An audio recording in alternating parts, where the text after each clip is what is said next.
Thank you, Dr. Ruben, for having me. Well, first and foremost, the herdsmen crisis in Ondo and Ogun and other parts of the southwestern Nigeria is part of the continuation of the kind of conflicts we have been having in the north between herdsmen and farmers. It has happened in the states of Benue, Plateau, and most part of the northwest today has been under siege by bandits whom are more or less herdsmen. The difference between the herdsmen of moving down south and the one we have in the northwest is that these ones rears no cattle. They move in 200 to 300 a motorcycle with AK-47, unleashing mayhem, killing people, kidnapping and extorting ransom from people who fell victims in their hands. Now, what is happening in Nigeria as far as the herdsmen crisis is something that has been allowed to linger for the fact that successive governments, including this one, has failed to address the problem by visioning that this could be a problem in the future and we need to do something about it. In 1960, Nigeria's population was 45 million, and our landmass is about 900,000 plus. And in 2020, Nigeria's population is 206 million. In the same landmass, you can even subtract the Bakassi. So you see, the population is increasing and the space is not increasing. So we need to be innovative. It's the same problem that's been faced in Senegal and Mali. What policymakers and people in the position of power ought to have done from the beginning is to envisage a Nigeria where it is not possible to do what you have been doing in 1960 to the 80s and 90s to do it in this century.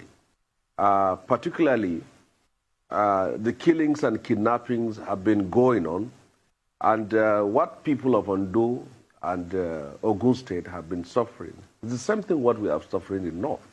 I wonder how possible it is for anybody to defend or justify the murderous, heinous, and hideous activities of these herdsmen.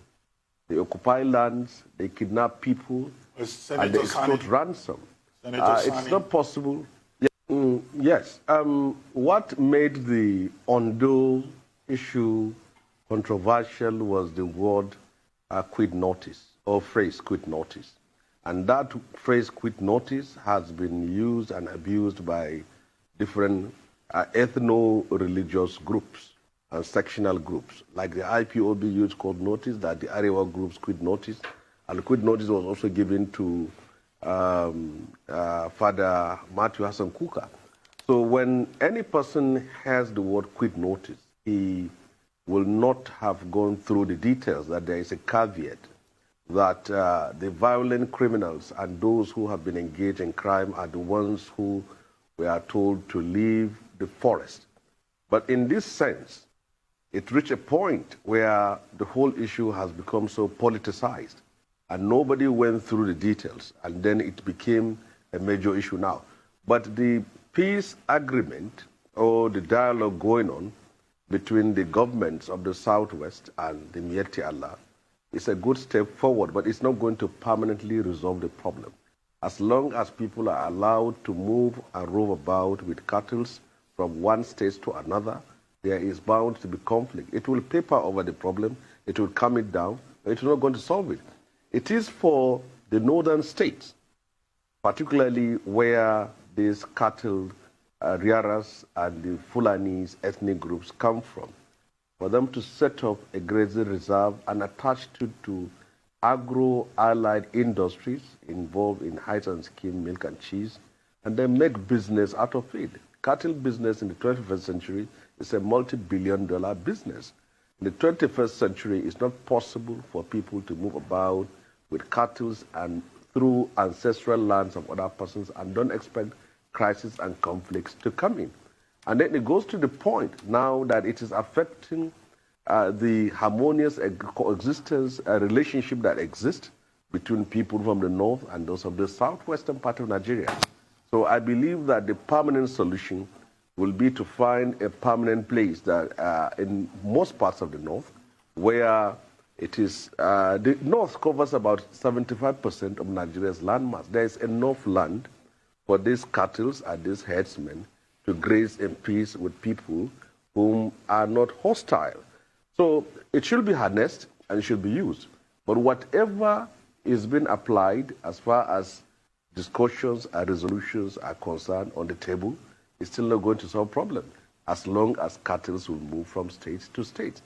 So this is something which the government need to take. In the northwestern part of Nigeria today, most part of the rural areas are under the siege of these bandits. In Niger State alone, 3 to 4 local governments, Rafi, Shiroro, Munya local government, are controlled by bandits. In Kaduna State, most part of the central part of the state is under the siege of bandits. In Sokoto, in Zamfara, in Katsina, these are all things that are going on.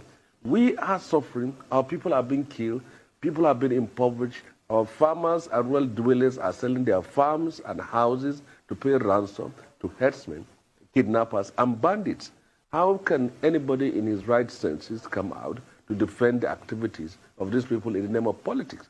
So I think what is needed is that we should work out a permanent solution. The Federal Ministry of Agriculture in the north and the federal government and states in the north needs to work out policies and programs that will end this kind of movement which has been causing problems in our country. And would that solution also address the ethnic slant that this has assumed? Because there is the ethnic connotation that we are seeing here. How concerned are you about that? And then concerning the change of guard, yesterday you tweeted your response to the change of service chiefs. You described it as better late than never. They had a meeting with President Muhammadu Buhari yesterday, and the president once again reiterated that progress has been made concerning security in Nigeria. What are your thoughts? Is it better late than never? Would this be a situation where it will get worse before it gets better? Well, the president has no option than to take the steps which he has taken, in the sense that apart from his failure to replace these service chiefs more than a year ago, they have caused so much embarrassment to the country, to even himself as a person, and to his administration.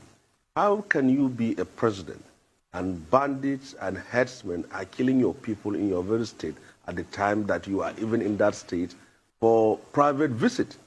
How could he have allowed them to have reached such a point, extending their tenure in office while they have not been delivering what they need to do? And he kept defending them while his legacy, his name, the reputation of the country is being tattered and lives are being lost every day. If you fail and you are appointed into office and you fail, you need to be sacked so that people will come with new ideas, new strategies, so that they will tackle the problem. So I would say it's better late than never, because he still have those people who are appointed now still have the opportunity to address the wrongs of the previous people who are there. They have some few time to be able to achieve this. So I think that is a good thing to do. But I've had lawyers making issues about the constitutionality and unconstitutionality of it. Well, the right thing to do as far as the Constitution is concerned is to send their names to the National Assembly, particularly the Senate, for confirmation. But the President is quite aware of that as far as these legislatures are concerned. Whether he announces it or he doesn't, he will get his way through. But you know, it's unimaginable during our time for you to do that without being excoriated on the floor of the Senate. That was much impossible for him to do that. So as far as I'm concerned, that the new service chiefs should focus on bringing an immediate end to the kidnapping, the violence perpetrated by herdsmen, by bandits, and by insurgents in the Northeast. Well, it is a fact that some progress have been made in the sense that the issue of bombings in most of the cities in the last 6 years has not been the case. Bombings in churches and mosques, even if it has taken place, it has been on a marginal scale, though we do apologies to the victims who have lost their lives. But when you talk of the kidnappings and the killings we have seen, it has escalated more than at any other time in the history of Nigeria. I come from Kaduna. I live in Kaduna. I cannot move a kilometer outside of the city of Kaduna, even to go to the airport, anything after 5 or 6 p.m. We are most likely to fall into the hands of kidnappers. We have hundreds of people now in the bush, and monies has to be gathered to pay the kidnappers, to set them free. Many people have been impoverished, selling their homes and their properties to pay kidnappers. For how long this should continue? And the government is virtually not doing anything for the last few years. So we hope that this new set of service chief will do something different.